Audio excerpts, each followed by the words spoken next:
అమ్మా, అడగకుండానే నాకు జన్మనిచ్చావు.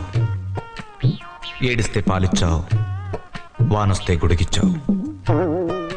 ఆడుకోవడానికి బొమ్మలిచ్చావు, వాడుకోవడానికి డబ్బులిచ్చావు. వేసుకోవడానికి బట్టలిచ్చావు, చూసుకోవడానికి అద్దమిచ్చావు. అమ్మా,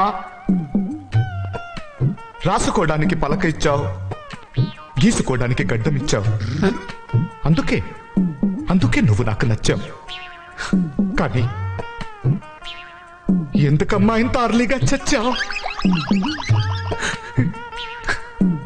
అయినా నువ్వు నాకు